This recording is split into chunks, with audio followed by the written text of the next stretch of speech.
I love a good morning walk in the garden. Let's see what we've got coming up. So these are some cucumbers. They actually volunteered from last year. I think I've got some cucumber beetle or something that's eaten a hole in this patch here. They're coming up a little close, so I may just thin them and move some to that hole. I've got some cantaloupe here. These are zucchini and zucchini that I plan to grow vertically. I've got some carrots in this bare spot, as well as some cosmos, and then I put one little basil plant there. We'll see if it comes up. There were some old seeds.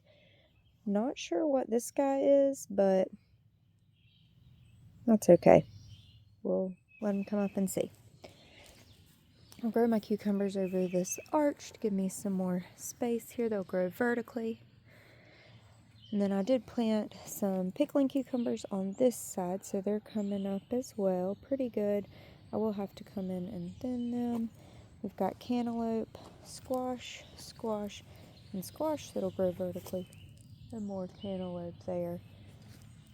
Cantaloupe will grow over the sides, cucumbers will grow over the trellis, and then the squash will grow vertically, so that'll give me a lot of space in these little bitty beds. The bed beside that, I have this monster rosemary bush that's been growing for about 4 years. I was looking down in it today. We've got kind of some sections here. My cousin wanted some, so I think I'm going to chop just to divide it up a little bit. Got some parsley, some cilantro that's trying to bolt. It doesn't really care for the warmer weather once it starts getting hot. And then this oregano plant is just massive. Comes back every year. I need to get out here and chop it some and also try to dry it maybe. Right here we're going to do the same overflow in the beds like we're doing for the cantaloupe on the other beds. But here we'll do watermelons. So I've got quite a few coming up. You can see in the corners, I didn't think they would all germinate, so I'm going to have to thin these as well. And then I made kind of a cross in the dirt here of zinnias just to get some pollinators going. And my watermelon will flow over here. So hopefully that'll give me some added space to that bed as well. Got a tomato plant here. These plants came very large from a farm near my house. They do them 3 for $10, and they already had fruit on them when I got them. I'm very excited. That's a Cherokee purple. Got some lilies and dahlias coming up beside my rain barrels. Another dahlia. Planted some seeds right here of sunflowers. No, maybe I did dahlias and cosmos there. We'll see. I can't remember. I wrote it down somewhere. This is my tomato bed. I'm growing them against the house this year just to give some added shade to them and some more support. Gardening does not have to be that expensive. I use very nice beds that are expensive. The soil getting started is expensive. These bamboo poles came from my father-in-law's land. We had cut them down last year and used them, and now we're using them as stakes. So there are other options out there. You just got to look around and think kind of outside of the box for what to use. We've got a Cherokee purple, Rutgers, Roma, and 2 Better Boys. These Better Boys are taking off like crazy. Got some nasturtiums on the side here. They'll flow over the side to give me some pollinators. I've got basil, some marigolds that I had actually seeded from last year, little chives, another basil, marigolds, chives.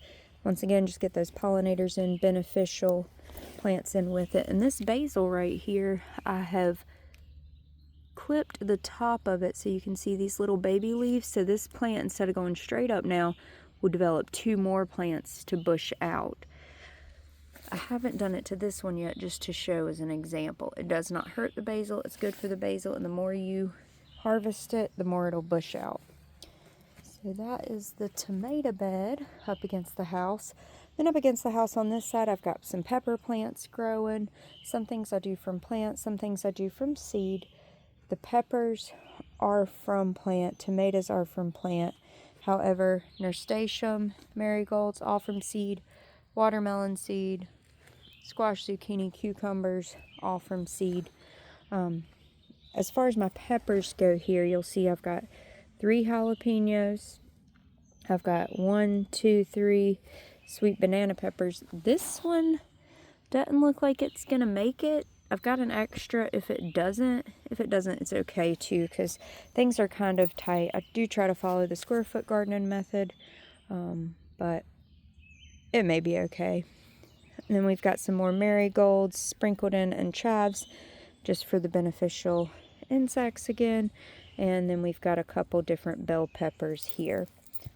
So that's where we're at with the pepper plants. And I had one more tomato from the 3 for $10. This one is a pink Brandywine. As you can see, it's already got some fruit on it. That's what I mean when I bought these. They were already fruiting and flowering. Doing containers, and I had some marigolds that I saved. So that's what the garden's looking like right now. Doesn't look like a lot, but man, in just a few short weeks, it's going to grow crazy over here. Very excited about it. I used to do chicken wire around my garden beds to help protect. We've got a ton of deer. I've got a bunch of dogs. But this year the dogs were still getting under the chicken wire and digging up. So my husband put up a fence all the way around the perimeter of the bed for me. And I didn't know if I was going to like it, but I love it. My kids call it my playpen. So yeah, can't wait to see where this is in just a few short weeks.